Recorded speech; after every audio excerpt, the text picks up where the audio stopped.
आखाती देशातील युद्धजन्य परिस्थिती, कच्च्या तेलाच्या पुरवठ्यात निर्माण झालेला ताण तसेच इंधन पुरवठा साखळीत असलेल्या अडचणी, इंधन दरवाढ यामुळे देशात कोपरगाव शहरासह तालुक्यात पेट्रोल व डिझेलचा तुटवडा तीव्र होताना दिसत आहे। शहर व तालुक्यातील अनेक पेट्रोल पंपावर इंधन संपल्याने नो स्टॉकचे फलक झळकले, तर सुरू असलेल्या मोजक्या पंपांवर वाहनधारकांनी मोठी गर्दी केली होती। विशेषतः नगर मनमाड महामार्गावरील सुरू असलेल्या सोसायटी पेट्रोल पंपावर नागरिक, शेतकरी, मालवाहतूक चालक व खासगी वाहनधारकांच्या लांबच लांब रांगा लागल्याचे चित्र पाहायला मिळाले। अचानक वाढलेल्या मागणीमुळे इंधन पुरवठ्यावर प्रचंड ताण निर्माण झाला आहे। सध्या खरीप हंगामाच्या पार्श्वभूमीवर शेतीची कामे सुरू असल्याने शेतकरी वर्गाला ट्रॅक्टर व कृषी अवजारांसाठी डिझेलची मोठ्या प्रमाणात आवश्यकता भासत आहे। त्यामुळे अनेक शेतकरी मोठे ड्रम कॅन घेऊन सकाळपासूनच रांगेत उभे असल्याचे चित्र दिसून आले। वाढत्या गर्दीमुळे काही ठिकाणी शाब्दिक वादावादीचे प्रकारही घडले। परिस्थिती नियंत्रणात ठेवण्यासाठी शहर पोलीस प्रशासनाने संबंधित पंप परिसरात बंदोबस्त तैनात केला आहे। शहरातील सुरू असलेल्या प्रमुख पेट्रोल पंपावर सध्या सुमारे 5000 लिटर पेट्रोल शिल्लक असून डिझेलचा काही प्रमाणात साठा उपलब्ध असल्याची माहिती चालकांनी दिली। मात्र वाढती मागणी पाहता हा साठाही रात्रीपर्यंत संपण्याची शक्यता व्यक्त करण्यात येत आहे। कंपनीकडून नवीन टँकर नेमके केव्हा पोहोचतील याबाबत अद्याप निश्चित माहिती नसल्याचेही सांगण्यात आले।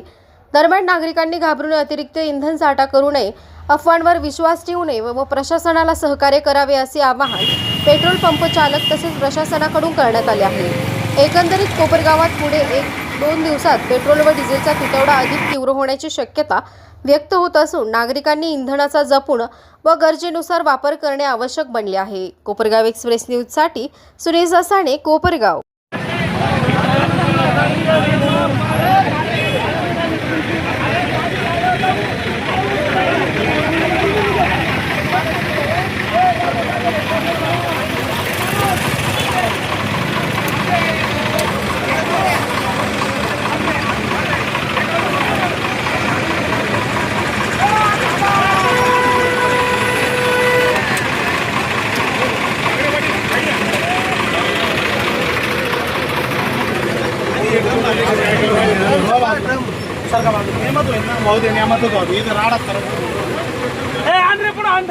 आम्ही येडे का नंबर शेअर लावायला? हा कोणा नंबर आहे? अहो अर्धा तासापूर्वी आला तो कोणत्या गाड्या म्हणजे हे नंबर हे नाही दिसणार तुम्हाला? अहो पण हे नंबर दिसणार तुम्हाला?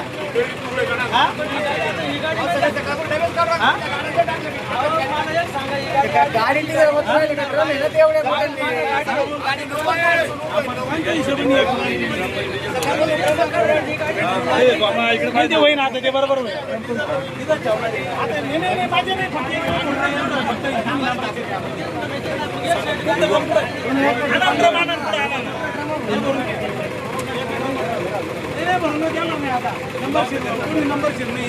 नंबर शेर अर्धा तास झाली गाडी येईल 8 वाजता म्हणजे बोलत नाही म्हणजे नाही तर पाणी जोत ते पैसे देऊ राहिला आम्ही कवडी देऊ राहिलो बरं आम्ही पैसे देत नाही तुम्हाला फुकट देऊ राहिले तुम्ही मग काही गरजच नाही ना बोललो तर मग बोला ड्रम आहे साडे सकाळची लावले ड्रम आमच्या गाडी उभी मागून बॅनर घेऊन आले आम्ही काय आजच डिझेल शेतकऱ्याला चालू करा 5 लिटर डिझेल घेतो शेतकऱ्यासाठी करा ना मामा 8:30 वाजता रुपये आम्ही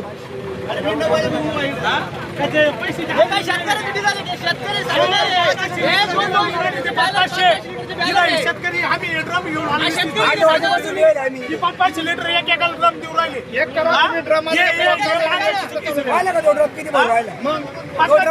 शेतकरी साडे सकाळची 35 लिटरचे ड्रम घेऊन उभी आहे का?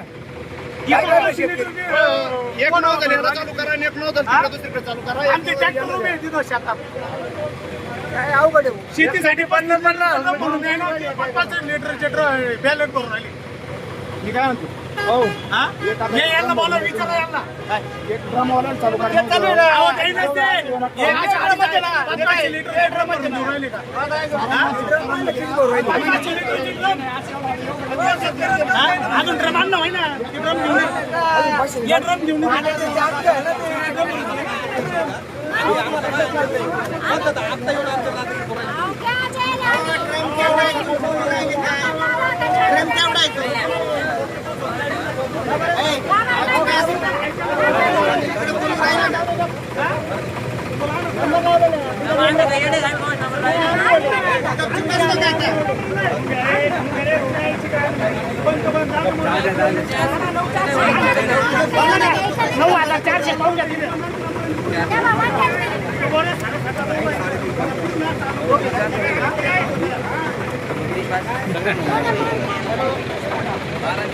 पण 1.5-2 तासापासून आहे उन्हामध्ये थांबलेला आहे. आताच एक गाडी इथं लागलेली आहे की ती गाडी एसी लावून ते डिझेल भरण्यासाठी आलेले आहे. शेतकऱ्यावर भीषण संकट आलेलं आहे आणि ज्याला गरज आहे तेवढं डिझेल घेतलं पाहिजे. लोक विनाकारण घरच्या लोकांना इथं आणून आरेरावी करताय आणि सगळ्यांनाच तंग करताय. असं केलं नाही पाहिजे. नागरिकांनी संयम ठेवला पाहिजे. प्रशासनाला मदत केली पाहिजे आपण आणि पहिलं शेतकऱ्याला डिझेल दिलं पाहिजे. आता येईना आणि कुठलंच काम होईना डिझेल वाजून अंगारटी नाही काही नाही काहीच नाही. आता 1 हप्त्यापासून हा त्रास चालू आहे. मला 2.5 तास झाले मी उभा आहे लाईन मध्ये. 5 लिटरच्या साठी आम्ही आहे ना सकाळपासून 7 वाजेपासून उभे आहेत. भरपूर कठीण परिस्थिती घेतला का इथं शेतकऱ्याचे शेतीचे काम चालू झालेले आहे. डिझेलचा तुटवडा भासत आहे तिथं कोपरामध्ये. तरी त्याला शेतकऱ्यांनी त्वरित काहीतरी व्यवस्था करावी ही नम्र विनंती. आपले कोपरगावातले आणि यांचे ट्रॅक्टर बिगर डिझेल विना शेतामध्ये उभे आहे. ही देशाच्या दृष्टीने एक संकटाची नांदी आहे. आपण समजून घेतलं पाहिजे की भविष्यामध्ये यापेक्षाही अधिक आपल्याला तीव्र टंचाईला सामोरे जावं लागू शकतं. लोकांनी समजून घेतलं पाहिजे की आपण डिझेल पेट्रोल याची जितकी शक्य होईल. हे बघा शेवट आपण म्हणतो की हे सगळे साधनं आपल्याला जीवनावश्यक होऊन गेलेली. पण हे करताना जितकी शक्य होईल तेवढी जर बचत केली तर निश्चितपणे आपल्याला सर्वांना म्हणजे आर्थिक झळही कमी बसल. जी आवश्यकता जिथं डिझेलची आहे पेट्रोलची आहे तेवढंच आपण खरेदी केलं पाहिजे. अनावश्यक आपण म्हणतो की साठेबाजी करणं किंवा अशा गोष्टी आपण जर टाळल्या तर निश्चितपणे ही शेतीची कामं सध्या महत्वाची पण आहे. आपल्याला शेतकरी जागला तर देश जागणार आहे. ते शेतीसाठी हे सगळे लोक थांबलेले आहे आणि त्याच परिस्थिती झालेली आहे. कोपरगाव मध्ये डिझेल टंचाई आल्यामुळं आमच्या नांगरट्या सगळ्या बंद झालेल्या. वावरामध्ये पाऊस पडला तर नांगरटी करायची कशी साहेब आम्ही त्याच्यावर प्रशासनाने ठोक पुरावा करावा असे नम्र विनंती. गर्दी आहे आणि आपल्याकडे मुबलक माल आहे त्याच्यामुळे काय घाबरून जायचं काही कारण नाही. तरी आपण पुऱ्या तालुक्याला पुरं पडेल असं मला काही वाटत नाही. 17,000 डिझेल आहे आपल्याकडे. पिचे गिऱ्हाईक आहे त्यांना तेवढं लागतं आणि ते 2 दिवसापासून चक्र मारतायत म्हणून त्यांना ते देण्यात आलं आणि जे ड्रमवाले नंतर आले तरी आपण त्यांना देतोय. सगळं ते थांबवलेले आहेत बाकीचे जेसीबी डंपर सगळं. पेट्रोल फार थोडं आहे 5,000च आहे ते संपून जाईल लवकर. पण डिझेल पुरू शकतं आज संध्याकाळपर्यंत. पैसे पाठवलेले आहेत कंपनीचं काम आहे पाठवायचं.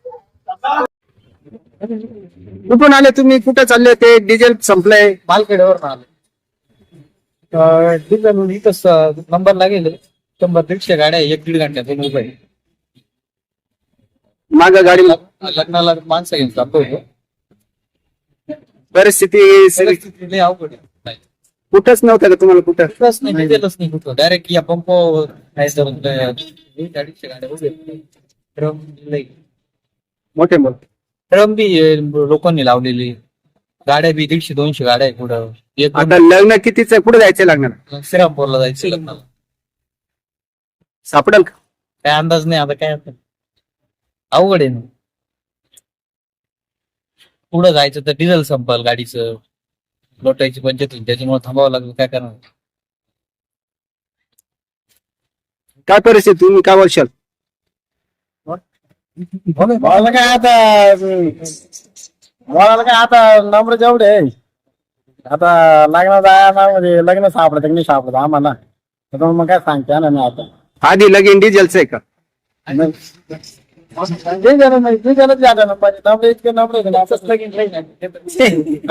डिझेलच लगीन राहील. तर लगन नाही तर लगन नाही आता.